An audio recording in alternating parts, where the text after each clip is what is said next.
Good afternoon or good evening, wherever you may be listening to us from, here on this big, beautiful planet we call Earth. This is Michael Cross here with another edition of Unlock the Door Radio, here on UCY TV Productions, where we strive to ask questions that the mainstream media just doesn't seem to want to ask or would prefer not to ask. Now, today's topic, I think, is going to be one that you'll find very interesting.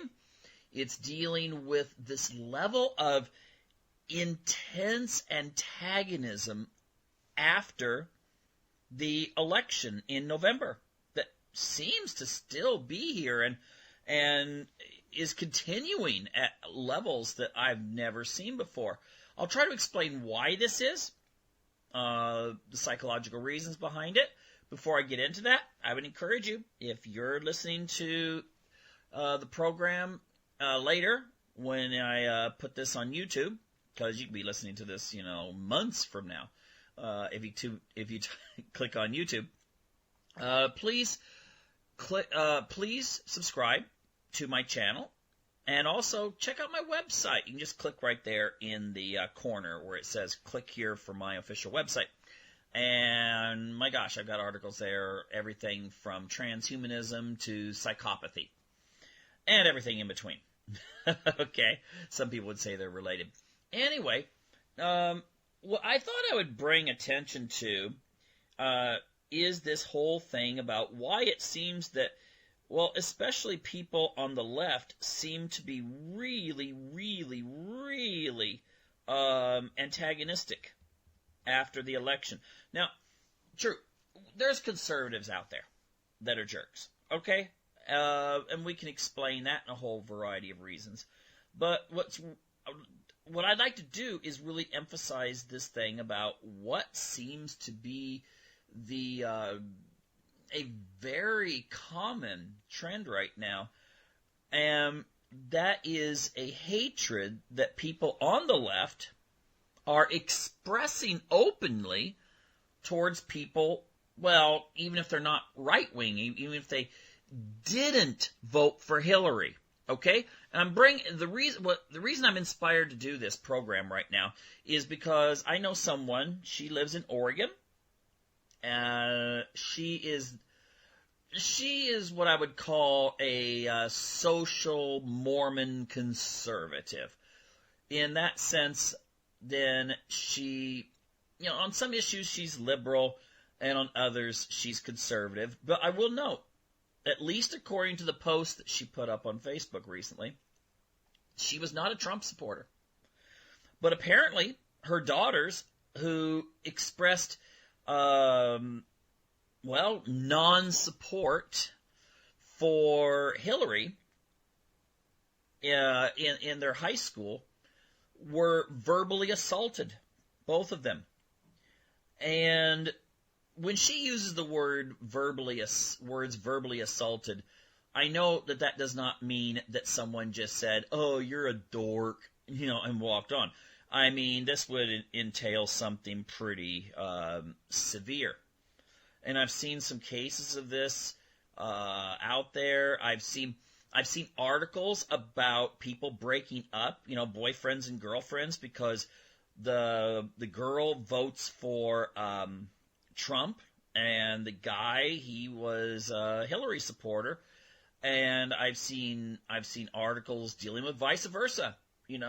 There one about a woman who's decided to give up relationships because the state of humanity in the United States for them electing Trump is so bad, in her opinion, that she would just rather give up. And I guess that just means if someone did this permanently, I guess that just means getting rid of their genetic legacy, not marrying, not having a family, and so forth. I don't think that I would say that that's kind of counterproductive, ultimately, in that you're not able to then have kids and raise them the way that you would believe in. But why is this? Why is there such an intensity right now?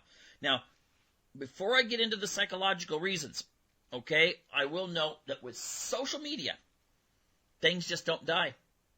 I noted this last week's show, that if election maybe it would have taken place in the year 2000 between Gore and Bush. And there was some emotion there. Not anything compared to this year's. And the thing is that after the election, oh yes, you had lots of people, they were writing articles and stuff and putting them on their blogs back then. Social media was not that big in the year 2000.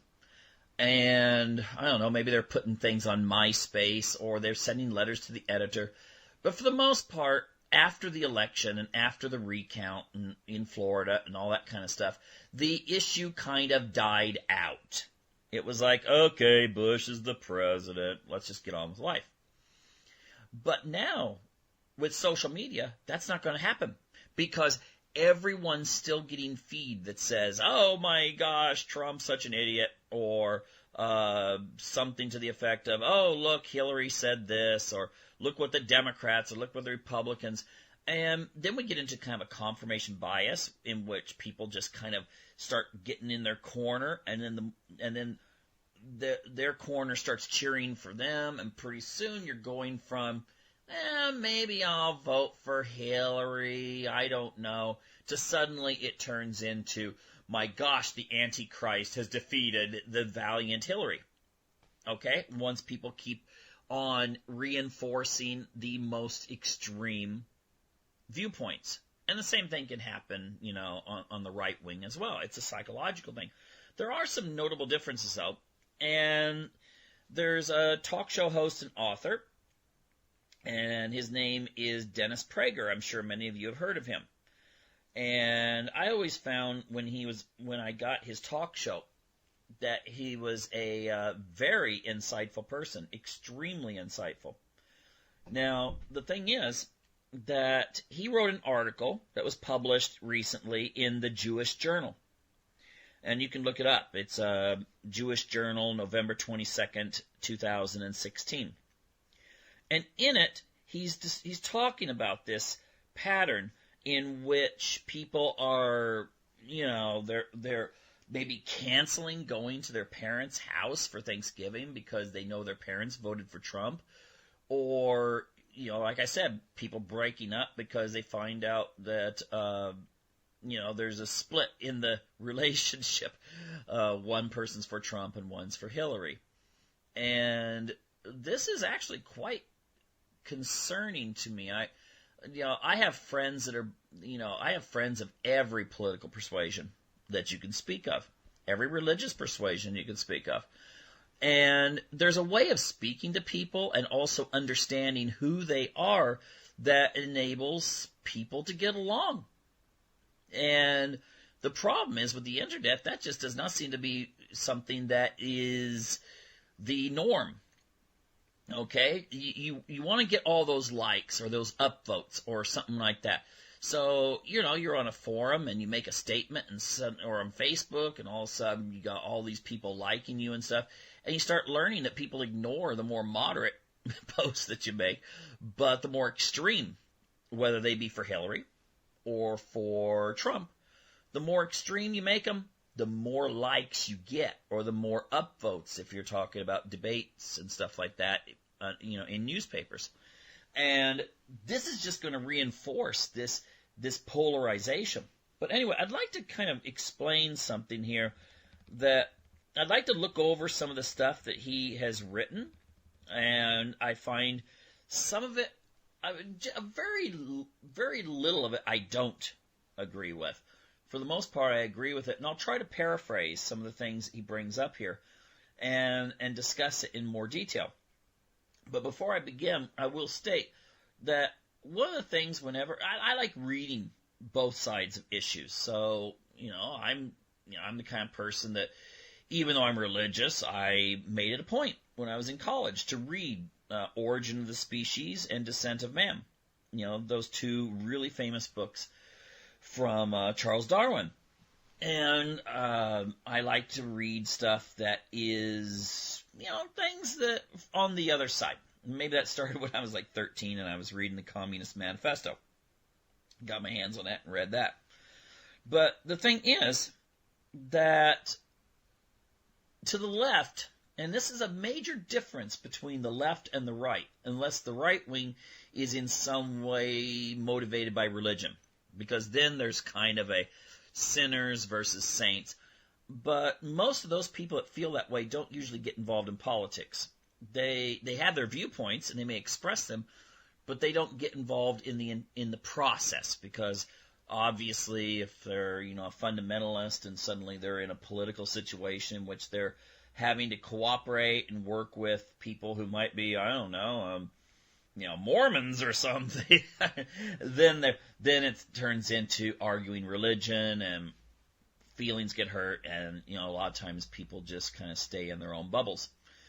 But the thing is that the left tends to have a view that the personal is political. Okay, that's a very, very common phrase I heard amongst left people when I went to college, and that was the personal is political. And what that means is that your personality, who you are, will reflect your politics. That means that if someone, now to a degree that's correct, actually.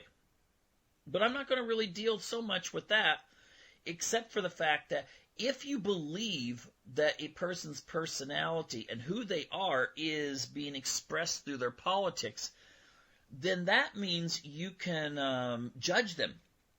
And instead of just judging their politics, instead of being able to say, I really disagree with you for being a Republican.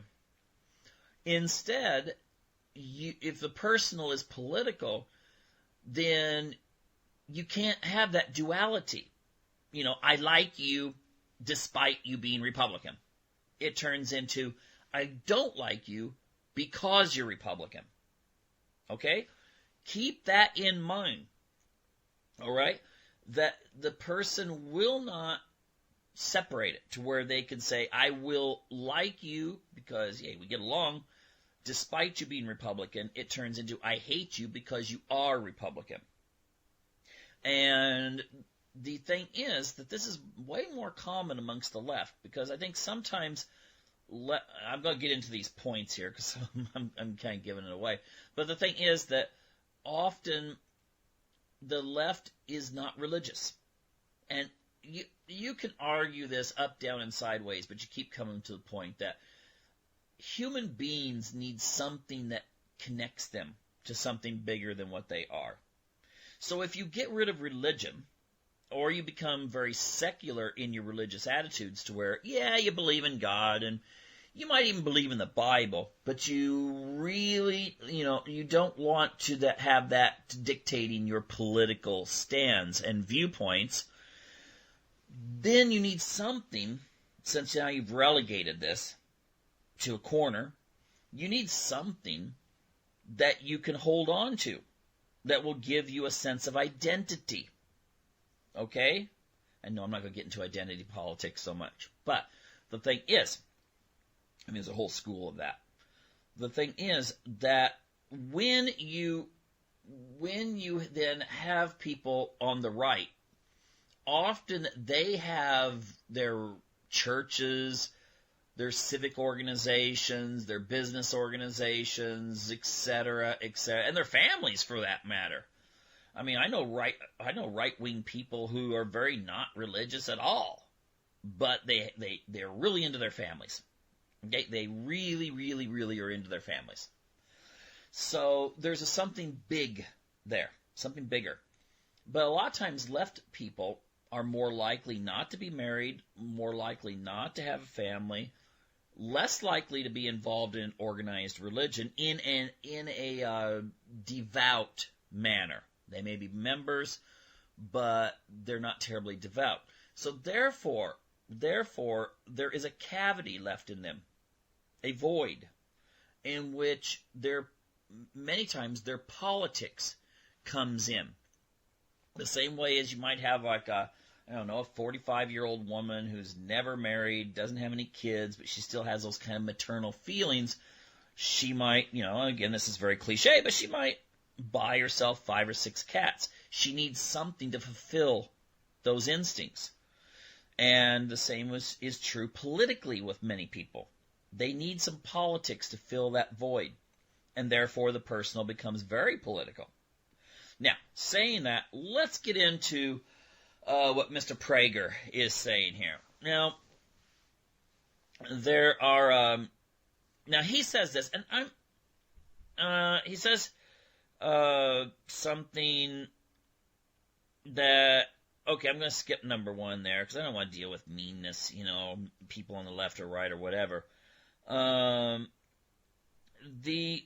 one thing, and this is actually true, I believe, because I just now mentioned it, and that is, he brings up in his point number 2, that right-wing people tend to read both sides to issues more than left-wing do. And one of the very crucial aspects of analysis is that you need to be able to understand your opponent in order to really understand your own position. And the thing is, a lot of conservatives that I know, including myself, either A, started out as liberal and then became conservative, so they know both sides, or they try to read what is being said and try to at least understand their opponents. Now, I'm not saying all left-wing people don't. I'm saying that many don't. In fact, a much higher percentage than right-wing people. And the thing is that this means that you will get more of this perceptional bias and confirmation bias taking place amongst the left. I've seen this in political forums in which I've visited many forums. And the conservative ones, you will see debates, lively debates between conservatives, okay? Because they have disagreements on this issue or that issue or whatever. But on liberal forums, I've noticed that you're very likely that you may agree with the liberal platform 90%, okay, 90%. But because you take a stand on one issue that is different, let's say you're liberal all the way, except you don't believe in abortion. Or you're liberal all the way, but you believe that, Israel has a right to exist, or something like that. And you'll get banned from forums really quick. I've seen that. Liberal people get banned on liberal forums. Or really shot down. Almost like walking into a religious service and saying, I don't believe this. Well, of course, you're going to be shot down if you're in the middle of a religious service. However, the left is way more likely, again, to treat this as a religion. And therefore, you become a heretic really fast. Now, of course, what's worse is the person who's conservative. All of a sudden, they're evil, monsters, unenlightened, bigoted, racist, all these other things. Even though the person may never have ever said anything bigoted or racist or whatever. They just are because they are. And that is more of a tenet of a religion. I would actually say a religious cult. Than it is, sincere dialogue. And so, this is something that's actually quite worrisome. And I would hope that we could get to a point where people can kind of see both sides. But right now, ooh, ouch. Anyway, again, and he goes in number 3. I've said this already. Most left-wing positions are deeply emotion-based. Now, I'll give you an example here. Now, I actually know some vegans that are very conservative. Okay, they're very, very conservative politically, except they are vegans. But I've noticed that with vegans, though, if you bring up anything, let's say you say something about, well, I believe that there should be safeguards for livestock so that they're not mistreated in factory farms. The vegan person will say, well, you're still supporting evil. because you're saying that we should raise animals and kill them. And you're saying, well, yeah, but, people are going to still eat meat, and then they'll shut you off and say, no, but that's evil. They shouldn't do that. It's wrong. And you're saying, and the thing is, you can't have a dialogue in that issue with people. And many of these other issues that the left has, they tend to be able to say, if you disagree with me, you're therefore a bad person, and therefore you are all, fill in the blanks, all the words that can be used to level against you. I recently read where an entertainer was really upset that Hillary lost, and she blamed women. And she said, well, it's because women hate women. Okay, women hate women, and that explains why they voted for Trump. That only makes sense in the context. She tried to use some psychology and something, but that only makes sense in the context of a religious statement. Okay, and where you have, what is it, that quote from Star Wars? Only a Sith sees things, I'm paraphrasing this, in either black or white or extremes or something like that. And yeah, it is kind of a religious viewpoint, the right and wrong, and not being able to see the gray areas. And when you do that, that gets dangerous, because then you start, then that's when you start getting witch trials and stuff like that. Now, this is an interesting aspect I hadn't thought about too much. On number 5, he points out that the left associates human decency not so much with personal integrity as having correct, i.e., progressive political positions. And then he goes on to say, therefore, if you don't hold such positions, you lack decency. Now, that is, again, that goes into this, what I've been talking about, that the personal is political. If I have someone who might cheat, I have a guy here, one guy who cheats on his girlfriend and shoplifts, but yet he holds those views that are consistent with left-wing politics. I'm not saying left-wing people are going out doing that. I'm saying, let's take this as a hypothetical example. He, cheats on his girlfriend and he shoplifts. And next to him is, I don't know, some guy who's a leader of the college Republicans or something like that. And he never would do anything like that to his girlfriend, and he would never steal. But if a lot of left people will listen to both of them make a statement, and they'll believe that the conservative guy is evil. Just because of his stance. He's not a decent person. Because he holds those views, and he should know better. Because he should be educated. Now, you see, that's one of the things. We joke about re-education camps. I've never heard of a conservative regime, that had re-education camps. Now, maybe some out there, I don't know. But I've heard re-education camps associated with all communist regimes. And, people on the left saying, well, we just need to re-educate people. And that implies that the more education you have, the more decent you will become. Because obviously, you'll come over. You will convert. Note that I'm using religious terms here. You'll convert. And you will be able to be part of the decent community.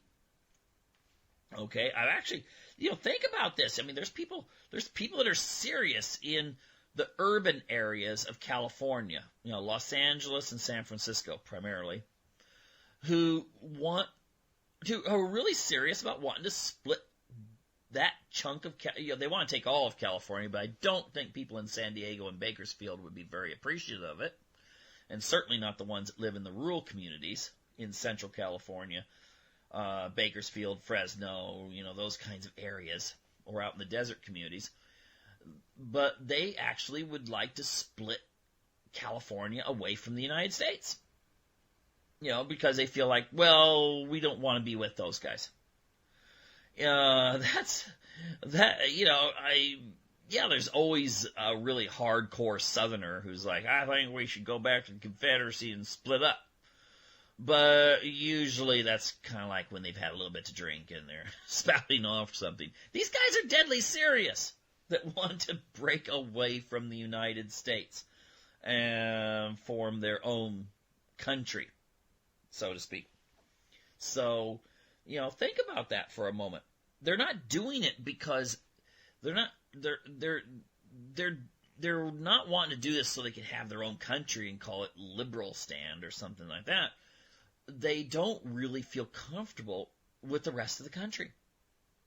I think a lot of the times they don't really interact with people in the rest of the country. Okay? I mean, you can look at the most conservative part of America there is. That's Utah. But most of the male population that's Mormon has gone on missions where they've been out and they've had to encounter people of all religious persuasions, many times thinking, you're going to hell for being a Mormon, and all political persuasions. And the thing is, I've never seen them say, well, we should just kick California off. I don't see conservative people out there saying we should just throw California, maybe New York as well, out of the United States. But there's people in those communities that are deadly serious about let's break the country up. And that's because of the decency thing. Number 6, he deals with the whole religious thing. We've already gone through that.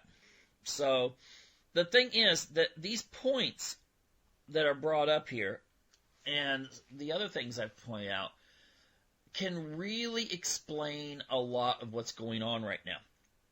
Now, my personal opinion, I'd love to see an episode of, I've only watched a couple episodes of it, Naked and Afraid. You stick some lady there that's like a Trump supporter and a guy who's like a total, Hillary supporter, and put them in the jungle naked for a month and see what would happen.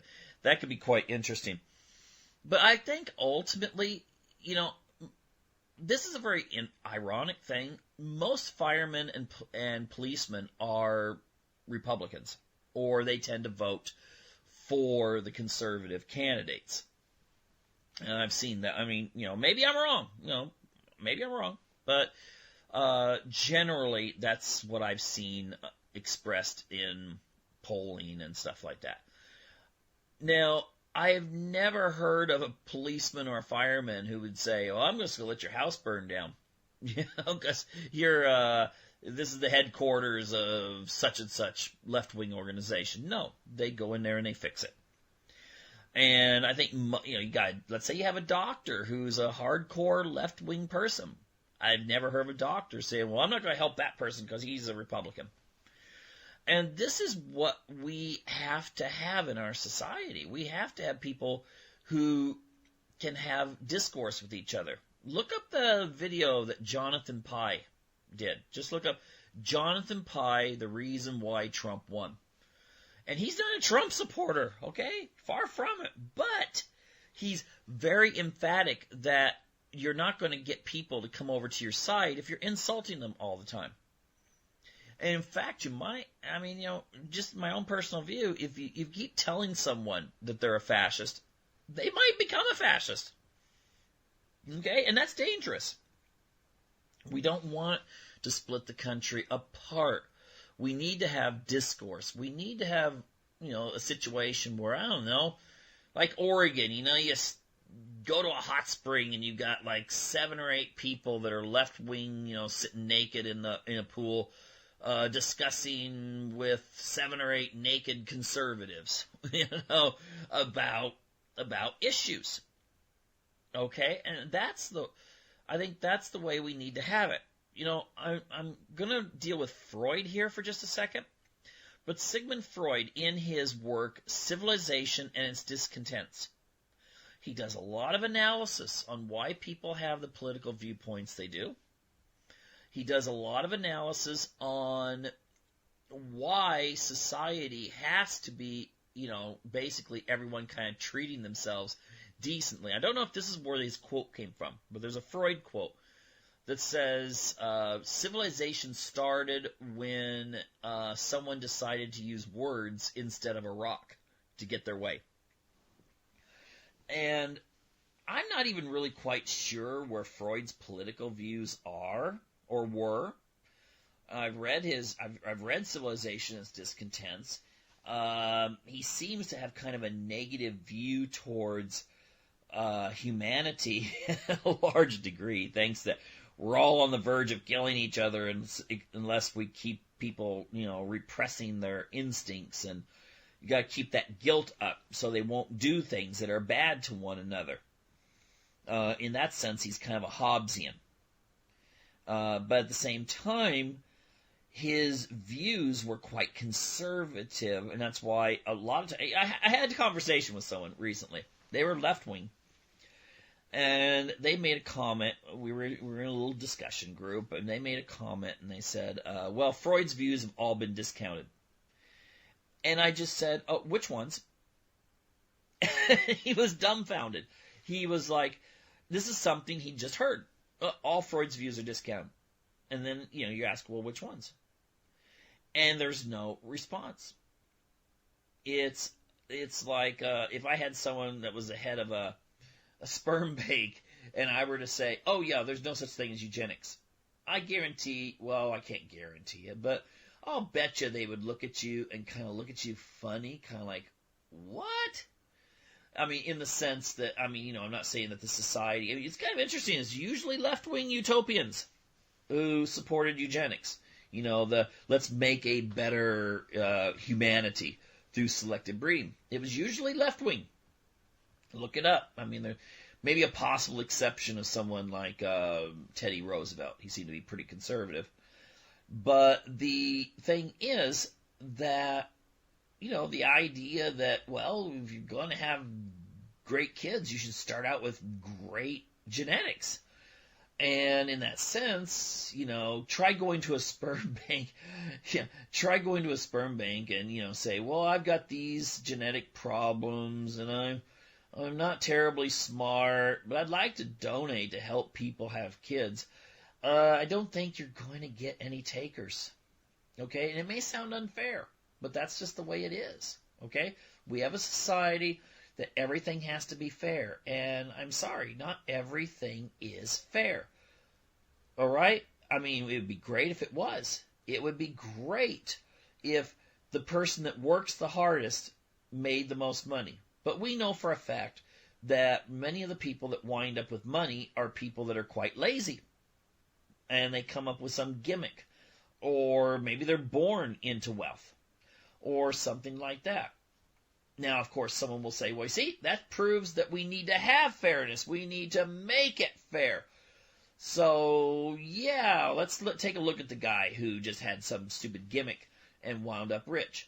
Well, what do? Do you say, okay, well, what about the guy that worked his tail off and gave up all his free time and became a doctor? Or the woman who created a business? Or whatever. And say that, well, let's take some of their stuff and give it to people who didn't do those things. You see, it would feel good if everyone had the same wealth, but do you get it by taking wealth from those who have and giving it to those who don't? Or do you have it by encouraging an economy? I see now I'm getting on a conservative economic thing, and I don't want to really go that direction right now. But the thing is, that is one of the things that you will hear, often said by people on the left, is we have to have things fair. Conservatives will say, well, we need to have it fair in the sense that you don't make laws that discriminate against people, and you don't hinder people's progress. Whereas the left will tend to look and say, well, look, there's a neighborhood over there, they have lots of money. There's a neighborhood over there, they don't have very much money. Let's redistribute. Without looking at why that one neighborhood may have the money and the other one doesn't. And without maybe creating more opportunities. And again, you can talk about this, but a lot of times people, on the extreme left won't listen. But I would say this. I would say maybe the people that are at the extreme, I mean, super extreme, left, who are, breaking up with people, who are, saying the newspaper editor should be fired because she won't, she wrote something that was negative towards whatever political viewpoint they have.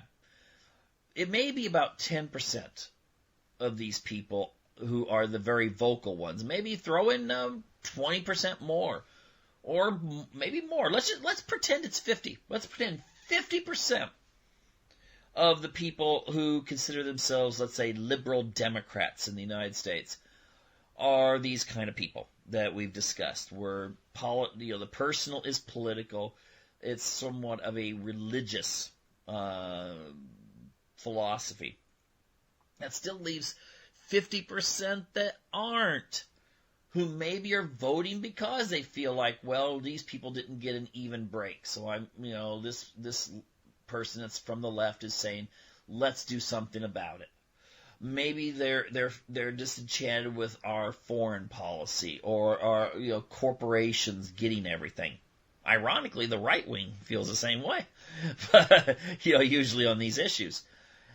But the thing is that we need to reach out and talk to people, bridge the gap. Now, you may not convert this person. You may meet someone and, they're from the left, and, maybe the best you'll ever get is someone who might go out and play basketball with you once in a while or go fishing with you. But they may never change their policies. And there's some people that get married. You got a left-wing person, right-wing person, they get married, and, everything's fine. And they're able to look past it. I've known people that are like super religious and they marry atheists. And they have a pretty good marriage. I guess they just don't talk about those issues with the kids. But the thing is that we need to have this kind of dialogue, or else we're going to see a situation where we're going to see, the situation like that's in the Middle East, where you have this ethnic group or this religious group, and they hold grudges that go back generations, and there's no way they want to get along with each other. We don't want that for the United States, okay? I certainly don't. I know that most people that listen here do not want that. So that means we need to understand how this works. We need to try to talk to one another at this level and try to find some common grounds. And it's not impossible. And who knows, you may convert people over to your way of thinking. Okay? I've known some people. Some of the most religious people I know are people that started out as atheists. Okay? So, it's just like some of the most anti-smokers are people that used to be chain smokers. It happens. It happens quite a bit of times. It's very frequent. And, you don't just put yourself in a bubble. Okay? Anyway, if you get a chance to, go back, read that article in the Jewish Journal from Mr. Prager. He takes different aspects of what we've talked about, but he's got some good points there. He explains it in different ways than I do, and you should check it out. Anyway,